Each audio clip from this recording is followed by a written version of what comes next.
Hello and welcome back. I'm here with our friend of our channel, Tim, is joining us. By the way, Tim is a pour-over expert. Okay, how long you been brewing, Tim? How many years? Uh, Actually, not very long right now. I Okay. just kind of got into coffee a little over a year ago. hmm How many Uh, years?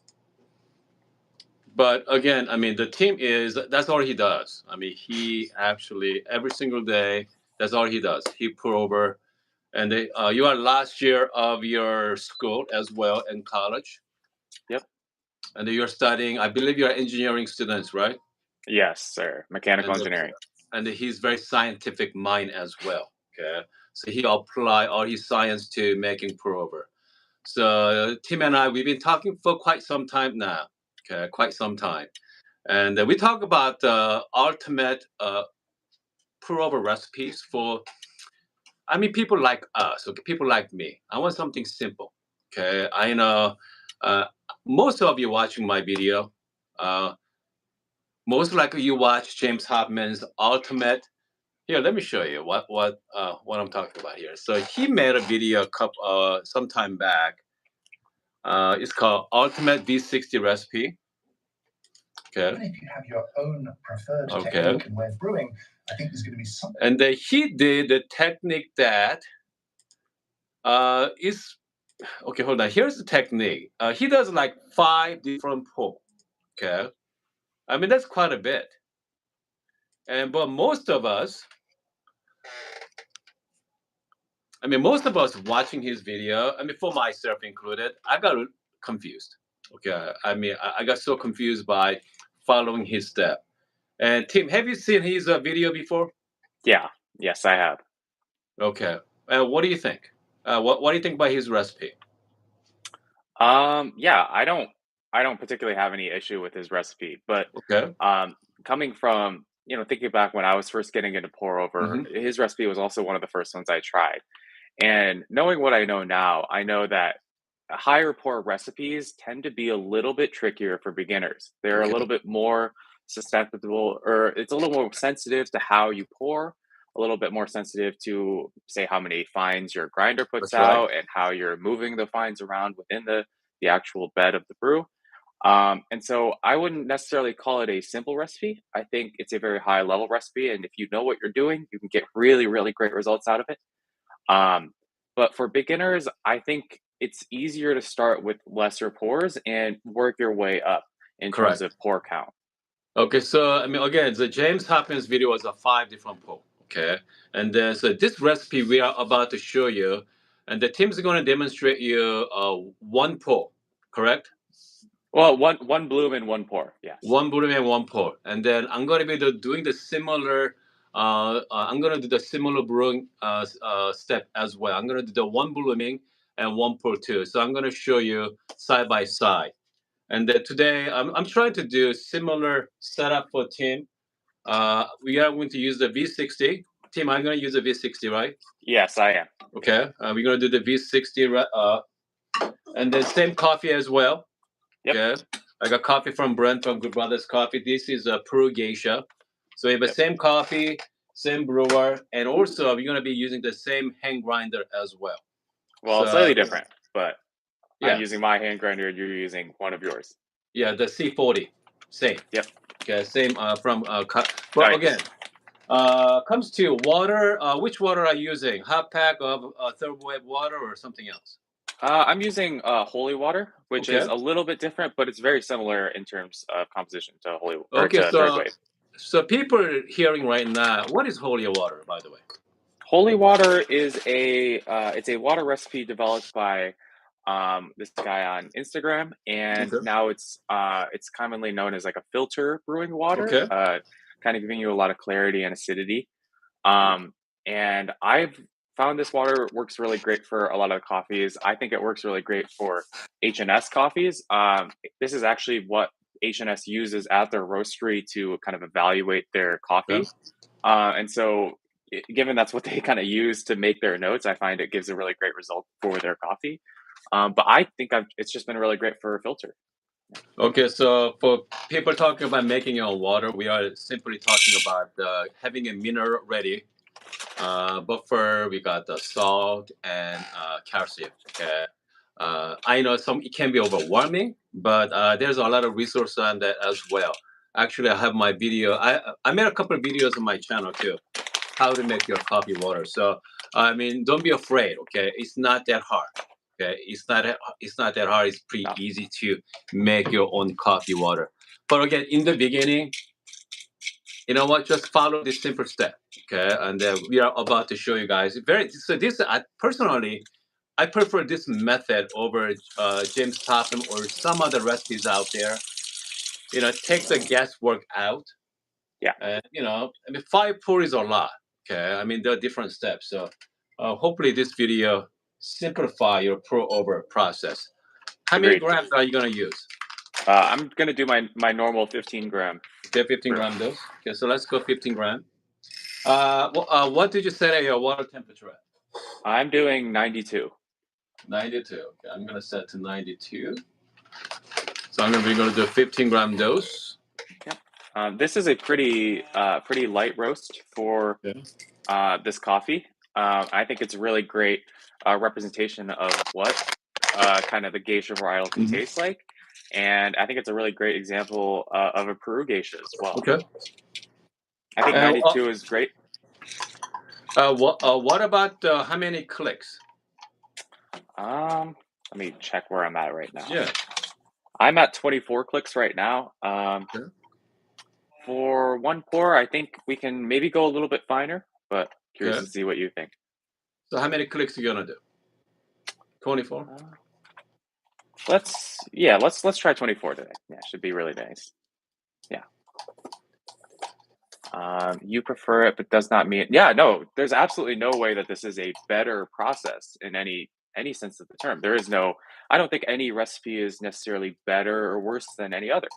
I think this recipe is maybe a little bit more forgiving and it's a little simpler. Less porous, it's just a simpler recipe. That's really Yeah. it. So I mean, the reason why I say better, which means better for beginners. Okay, Yeah. definitely better for beginners. And I mean, if you are expert at blooming, okay, the expert at making pour over coffee, sure. Okay, it may not be the best. Okay, but if Yeah. you are brand new to the pour over, man, I mean, this is I think I prefer this method over James Hoffman. Yeah. I usually, and for my taste, I like less pours. I like usually 1 to 3 pours. So Okay. including the bloom, that's anywhere from 2 to 4 total pours. Um, and I think they'll work better for my taste. And I mean, there's lots of people out there who like 5, 6, even Uh-huh. more pour recipes, and absolutely nothing wrong with that. I Okay. encourage everyone to try recipes and see what sticks, see what you like the most. Okay. So we're gonna be doing 15 grams. Which paper are you gonna use? I have Abaca Plus and T90 and Okay. Abaca. So again, you just use the whatever paper you guys have at home. So just makes us make it simple as possible. Okay. Yeah. I All think right. personally, I find from my brewing experience, Abaca Plus, and T90 Okay. are all very forgiving papers, and you can't really go wrong with any of them. Yep. I think personally, I prefer T90, and a lot of the people I talk to prefer T90 as well. Hmm. But I've heard similar sentiments about Abaca and Abaca Plus as well. So I don't think you can go wrong with those 3 Yep. papers. Okay. I'll do it now. I'm just gonna.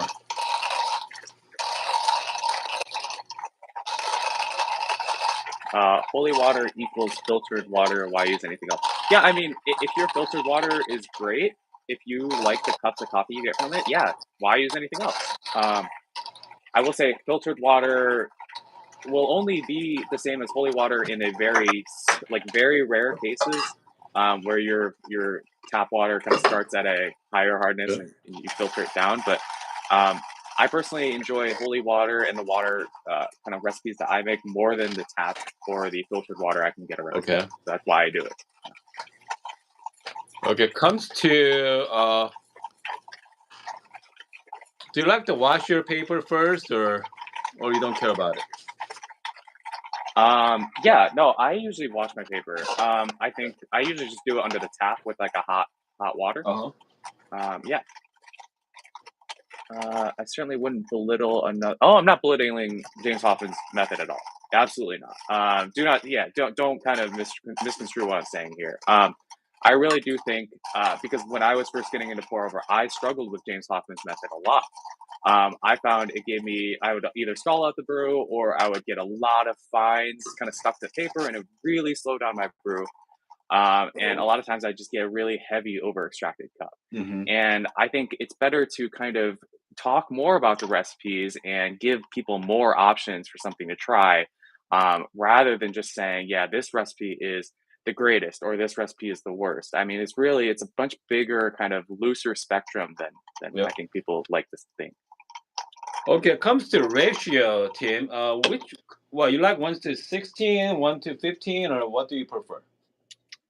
I For my taste, I usually like a little bit of a lighter brew, so I'm usually Okay. in that 1 to 16 to 1 to 17 ratio. Yeah. So 1 to 16. So we are talking about ratio means so let's say we are using 15 grams of coffee here. Okay, we are using 15 grams. If you go 1 to 16, it's about 240 grams of water. You are going to add it to about 240. Okay. I mean that's just the ratio.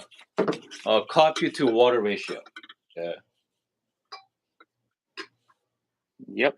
Um, I do tend to like a little bit of a lighter brew though, but Uh-huh. it's kind of the same thing where you should kind of try a lot of different ratio and just see what you like.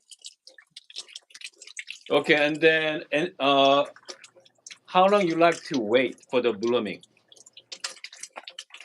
For this coffee, which is about a little under 3 weeks old for me, Okay. um, I would probably do close to a full minute of blooming. 1 minute of blooming time. Okay. So again, so we're gonna what you're gonna do 1 to 3 ratio for the blooming, or 15 grams of water to what, like 45 grams for the blooming, or I what do usually you do like? 50. I think Okay. 50. I think for 15 gram, I really like this recipe 15 to Okay. 250. Okay. The reasoning being is you can just do a 50-gram bloom and then you pour 200. It's Yep. very simple. You don't really have to keep track of Hmm. 45 and 205 and all this stuff. Okay. So Good. I think just 50 and then 200. Very simple recipe. Again, just go simple. Just go simple, guys. Okay. So I'm gonna add 50 grams of water right now, and then I'm gonna wait about a minute and do the rest. Okay. And I like 1 to 16 ratio, so I'm gonna go to 1 to 16. Yeah. I'm gonna add up to 240 grams of water. Yeah. Yep.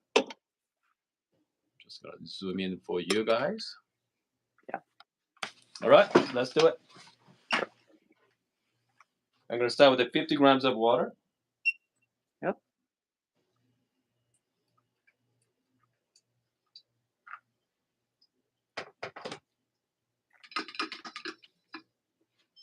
Yeah, and I do like to give my blooms a little swirl. Nothing too Okay. crazy. We don't Yep. want to over Yep. agitate, but yeah. Uh, Java Jimbo. Yeah, I mean, it's this is just kind of a Hoon title, Hoon's coffee title. A lot of times it's kind of to get you into the stream. It's not. I mean, there is no better recipe or worse. I mean, people may think that this is a clickbait. It's not a clickbait. Okay, it's not a clickbait. So this is better for us. Okay, better for someone trying to getting into prover. 5 pour is very complicated. All right, that's why I'm trying to come up with a recipe that extremely simple. I know quite a few people does that as well. I think Lance did a while back, blooming and single pour as well. A friend of mine, Vincent, does a single pour. I mean, he only does a single. Okay, that's not even blooming. Yes. Have you tried Vincent's recipe? That's Tails coffee. Yeah, Yeah, correct. Terrace Coffee. I actually haven't tried his recipe. I don't. I've never tried doing the single pour and stirring during the Yep. bloom without actually stopping pouring at all, which I think is a very interesting technique that he employs in his recipe. Yeah, so I'm just kind of pouring slowly. My scale is reading about 3 to 4 grams per second as I pour all the way up. Yeah. So it took me about 45 seconds to pour that 200 grams. And I'm just kind of pouring throughout the bed and trying to Mhm. get a kind of uniform Okay. agitation throughout. And I'll give it a little swirl just Mhm. as it draws down. I mean, for me was I mean, I just went fast. Okay, I just went to 140-gram water really fast, and personally, I like the faster brew. So right now, I'm at 2 minutes and 20 seconds right now, and close to draw down. So most likely, it's gonna be around 2 minutes and 30 seconds for my time. Yeah, mine too. I'm right at 230 and I'm pretty much at a Yep. dry bed. Yeah. Yep. 230 right now. Yeah, it's nice and flat, dry bed here, as you can see. Yeah. Yep. Yeah, I'm about at 2 minutes 45 there. Yeah, Mhm. gonna So stop what do that. you do? So do you how long you like to wait before you start drinking your coffee? Um, yeah, I mean, I usually just kind of go based off the temperature. I like to Okay. give it a little bit of swirl, take Sure. a little bit of time to kind of appreciate the Okay. aroma, Okay. and then usually I'll pour myself a little bit and kind of drink that when it comes to Sure. a nice drinking temperature. I don't usually like to drink really hot coffee, but I do like to try to appreciate the flavor when it's hot. Okay. Okay. So let's give it a try. I mean, same here. I mean, I like to add just a little bit, okay, on my cup, and I like to swirl it even more. Right. Just smell it. Yeah. It's nice. I have a very similar cup to you. Cheers, It's a buddy. little different, but Yep. cheers. And just colors are just beautiful color, very light. Because I'm a big fan of uh, very tea-like coffee. Okay, Yeah. tea-like This coffee. is definitely that. This is Yeah, definitely very tea-like. tea-like. Okay, so here we go. Okay, so tasting note on this one is goodness, apricots, green apple, and honey. What are you Mhm. tasting? I mean, honestly, I think Brent hit this one right on the nose. Um, Okay. I get a really nice kind of apricot sweetness, Uh-huh. and how it ties in with the acidity and the bitterness gives a Okay. very, very apricot like flavor profile. Okay. Um, I personally taste more of a peach note than a green grape note, Okay. but I think I've had friends who have tried this coffee and have also tasted Okay. that green grape, so I can definitely see where that's coming from. Okay. Um, and I get a very sugary type, a very Yeah. simple sweetness, kind of like honey or kind of like sugar or agave syrup. It's very, very clean sweetness there. Very clean. Very complex. If you ask me, very tea-like. Mm. By the way, someone mentioned about that we have James Hoffmann is on our live chat. Mm. Most likely, it's not James Hoffmann. His name has two N's, not one N. So yeah, definitely not James Hoffmann. But either way, okay. Welcome to James Hoffmann on my channel. Yeah, yeah. He got much better things to do and hang out with us. Anyway, again, Mm. if you're just joining us, we are talking about the simple recipe that a lot better than James Hoffmann's ultimate V6 recipe. Better means better for entry level people like us. Okay. Uh, I mean, like entry level means you're just getting into pour over recently, last couple months. I know some of you are struggle following all the recipes out there. I know. I forgot what that guy's name from Japan, Kasui. Tetsu Kasuya, yeah, Yeah, Kasui. Yeah, he has a like 4-3 recipe as well, which means 4-6, yeah. 4-6 recipe, and I know James Hoffman has a 5 different pool. Again, there's all kinds of recipes. All right. Yes. Yeah, I mean, So there's so many recipes. If you get a room with 20 different people who brew coffee, you're going to get 20 different recipes. yeah, Um, and that's not a bad thing, right? I mean, like I kind of agree with you. I don't think any recipe is necessarily better than one another, right? Objectively, they're just recipes. I hmm think personally, for each person, you're going to find a different answer on what recipe they find best for themselves, and I think that's a beautiful thing. I think there shouldn't be something that's like this is the only recipe that everyone should be brewing with, because then we should all just get a mocha master and have a Sure. drip pot making us Yeah. coffee. I think each person's influence on their own brewing process and how they have their own unique way of brewing coffee that has developed through their experiences, I think that's a wonderful thing, and I think it's a great thing to share with others. Sounds. Yeah. I mean, I think I think the best part about making coffee is sharing. Okay, share with others. Agreed.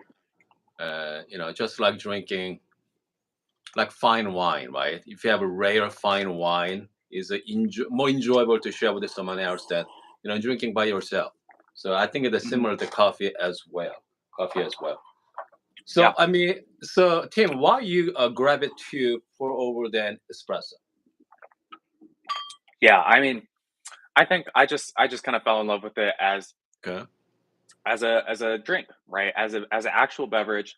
I really enjoy kind of the flavors of pour over. Mm-hmm. And I always found espresso has a very kind of it's a very strong flavor, right? Okay. And I think for my enjoyment of a particular coffee, I kind of Okay. want to enjoy it over a longer period of time and kind of enjoy the delicate, kind of intricate Okay. flavors a little bit more. And I think that's what I get with pour over. It's a much larger beverage volume, so I can Okay. drink it over a kind of a much longer period Mhm. compared to espresso, and that's kind of mainly it. I think, and I also it's very forgiving too, right? Very forgiving. And if you make a mistake, the damage is not as bad as if you're making espresso. Okay, if you screw up espresso, sometimes it's not drinkable. It's hard to Absolutely, drink. It's yeah. hard to drink bad espresso, but it's a lot easier to drink bad pour over. Okay, Yeah, it's still good. Okay, I mean, still that it's hard to screw up pour over. Let's put it that way. It's very hard to screw up pour over because you simply mix water with coffee. That's it.